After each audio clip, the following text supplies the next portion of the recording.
menuntut ilmu sebanyak-banyaknya.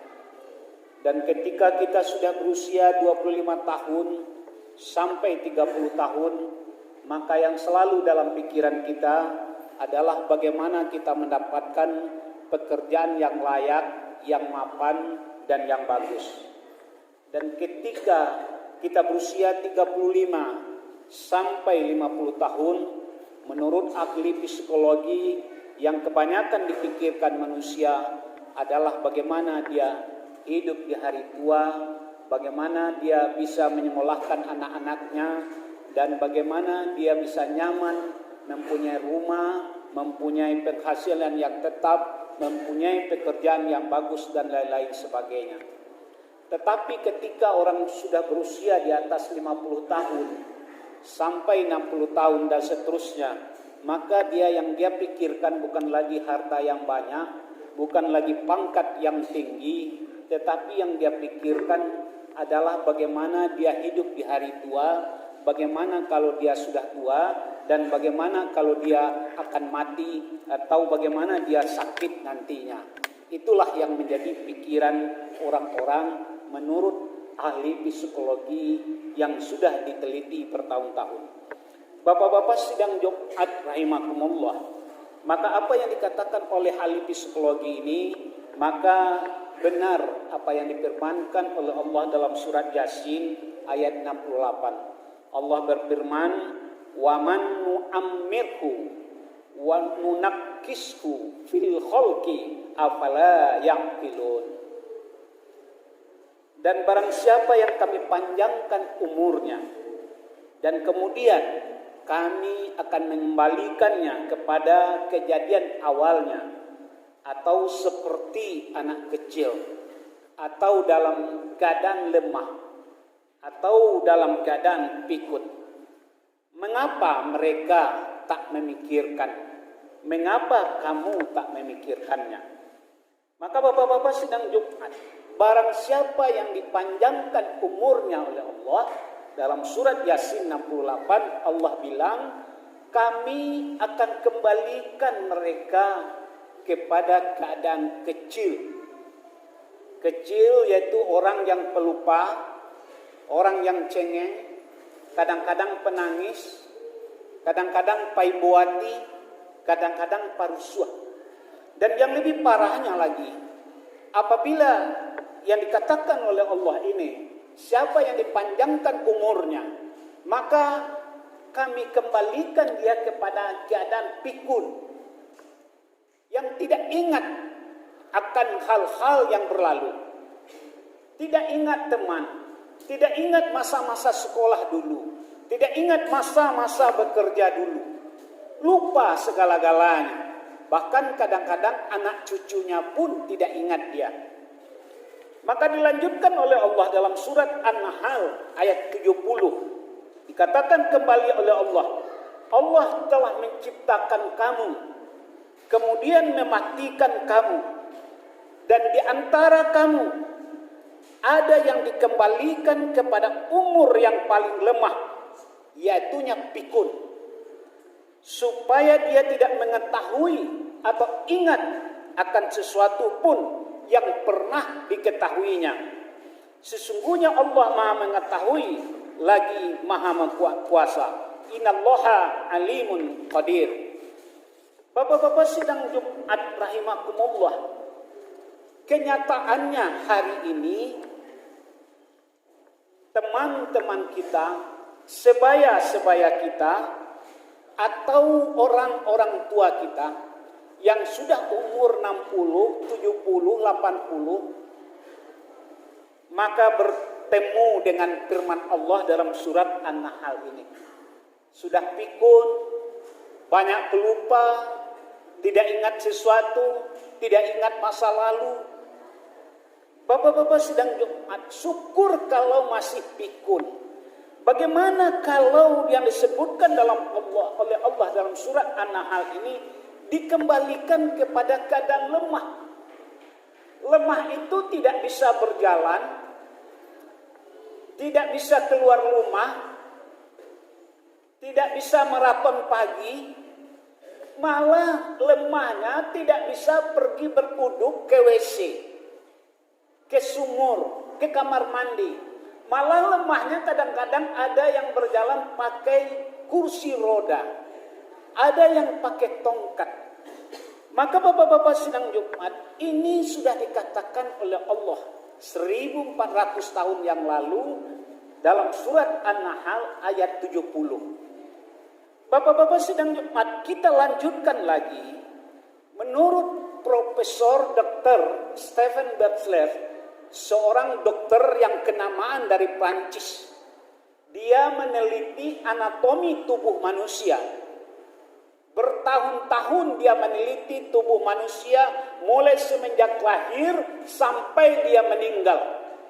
Maka ditemukannya lah, disimpulkannya hasil penelitian itu, ternyata ketika kita sudah berusia antara 50 sampai 60 tahun, maka sudah terjadi pengerucutan atau pengurangan terhadap otot-otot dan tulang-tulang kita, jumlahnya 10%. Dan ketika kita berusia 60 sampai 70 tahun, pengurangan otot-otot, pengurangan tulang-tulang, sendi-sendi yang ada di tubuh kita itu yang biasanya kekar, kemudian menjadi kecil, yang biasanya berdegap, tinggi, badago, maka pengurangannya sudah sampai 20%. Dan ketika berusia 70 sampai 90, pengurangannya sudah hampir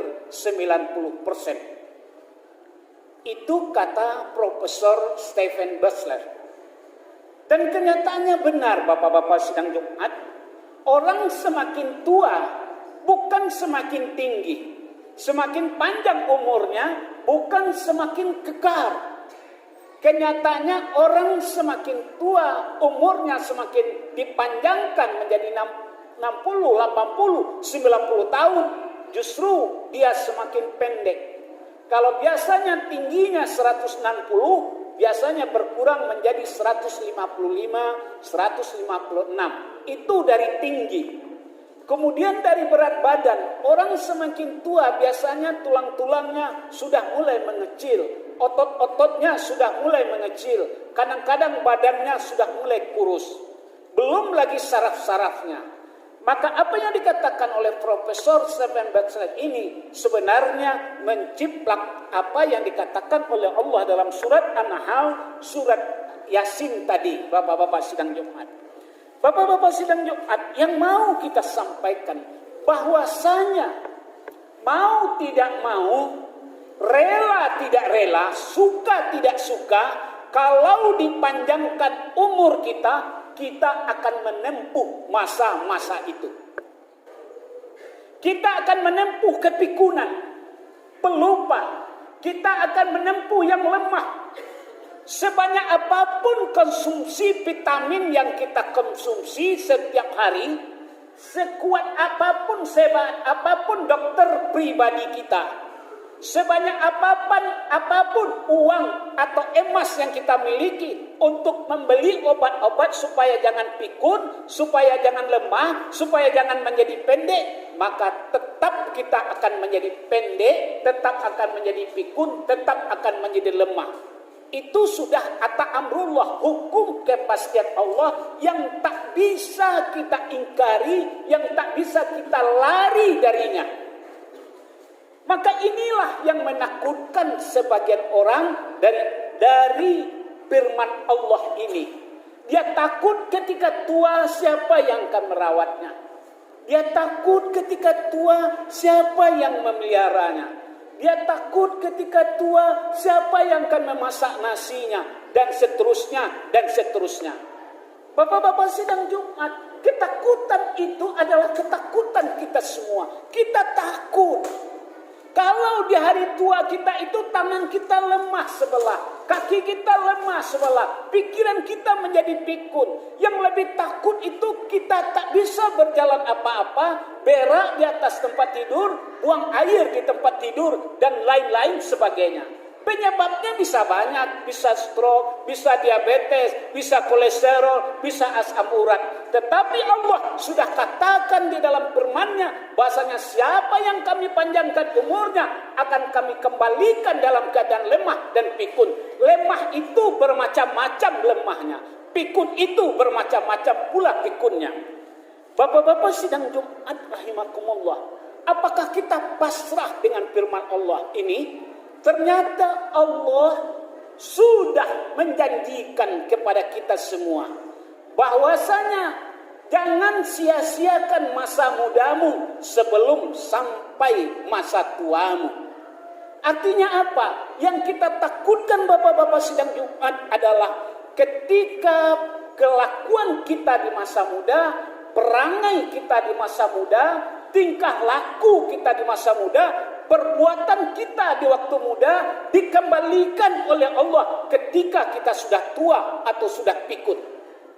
Itu yang kita takutkan. Karena kita menyia-nyiakan masa muda.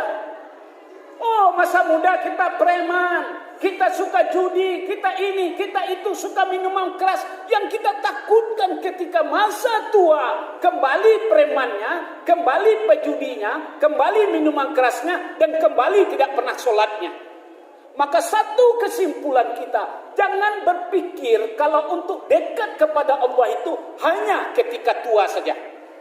Oh, masa muda tidak perlu ke masjid, nanti ketika tua sajalah.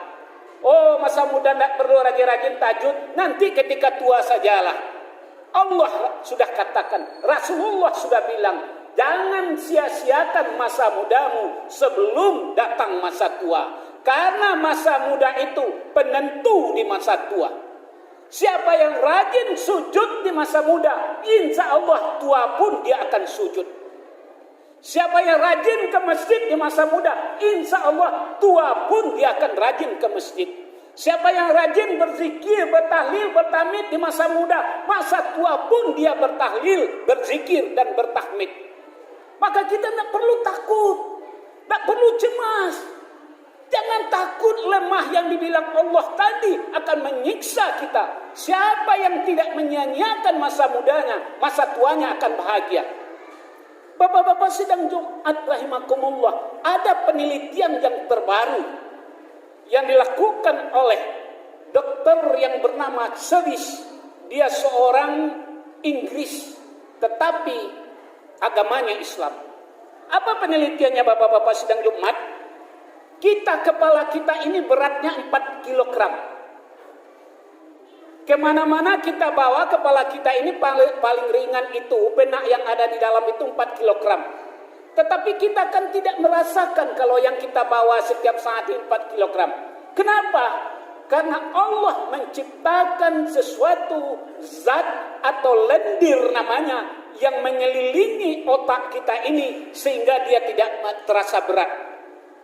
Kita lihat, pulang kita ke rumah, ambil 1 biji telur ayam, kemudian kita pecahkan telur ayam itu.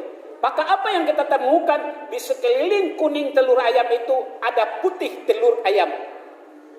Untuk apa putih telur ayam diciptakan oleh Allah? Untuk menyelamatkan kuning telur ayam. Andai tidak ada putih telur ayam tadi, maka kuning telur ayam tidak akan bisa menetas menjadi ayam. Andai tidak ada putih telur ayam tadi, maka kuning telur ayam tadi akan pecah-pecahlah, apalagi terbentur kiri dan kanan. Begitu juga dengan kepala kita. Andai tidak ada yang melapisi otak kita di sekelilingnya, yang seperti putih telur ayam tadi, maka sedikit saja terbentur kepala kita, maka sudah hancur berantakanlah saraf kepala kita, benak kita yang hanya seperti agar-agar.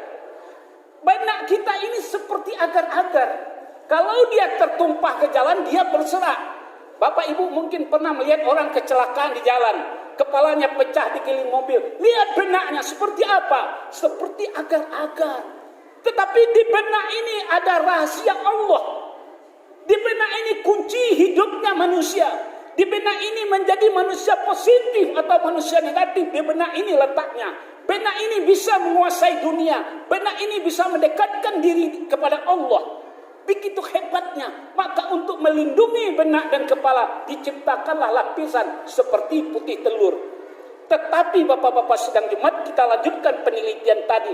Ternyata kalau benak itu kurang asupan oksigen, saya ulangi, kalau kepala kita ini, saraf kita ini kurang asupan oksigen kurang mengalir ke kepala kita, maka mempercepat proses orang pikun, mempercepat proses orang stroke, mempercepat proses orang lemah ingatannya.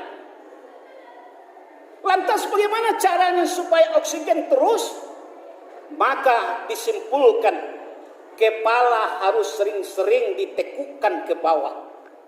Kepala jangan terus berada di atas seperti sekarang ini. Sekali-sekali kepala ditekukan ke bawah, pinggulnya harus ke atas. Apa maknanya? Harus sering-sering sujud, harus sering-sering tahajud, harus sering-sering bertafakur kita kepada Allah. Maka siapa yang rajin sujud, rajin sholat, menekukkan kepala ke bawah dan meninggikan pinggulnya, maka sarafnya mengalir banyak ke kepalanya, maka dia akan lambat pikunnya. Maka hasil penelitian juga, orang yang rajin sholat, rajin tahajud, rajin duha, rajin sholat sunat, Bapak Ibu, dan rajin berdoa ketika dalam sujudnya kepada Allah, sampai hari tuanya tetap segar dan fresh ingatannya. Lihatlah guru-guru, lihatlah kiai-kiai, lihatlah syekh-syekh kita, lihatlah orang-orang dulu yang rajin ke masjid, rajin doa, rajin sujud, menekurkan kepalanya kepada Allah, maka sampai umur 125 tahun pun ingatannya masih kuat dan masih segar. Bapak-bapak sidang Jumat, yang mau kita ambil hikmahnya adalah rajin-rajinlah kita sujud. Jangan tinggalkan sholat. Rajinlah bangun tengah malam, rajinlah sholat duha, rajinlah sholat sunat. Maka oksigen akan mengalir ke kepala kita terus menerus dan menghindarkan kita dari pikun dan pelupa ketika tua. Dan yang lebih hebatnya, orang yang rajin sujud adalah orang-orang yang selalu dicintai dan dekat kepada Allah. Orang-orang yang selalu berkomunikasi dengan Allah. Orang-orang yang selalu berdialog dengan Allah. Dan hamba-hamba yang dicintai oleh Allah. Jadilah hamba-hamba yang dicintai ketika kita sudah tua. Bapak-bapak sidang rahimakumullah. Demikian saja, semoga dapat kita ambil iktibarnya. Fakta biru ya ulil albab.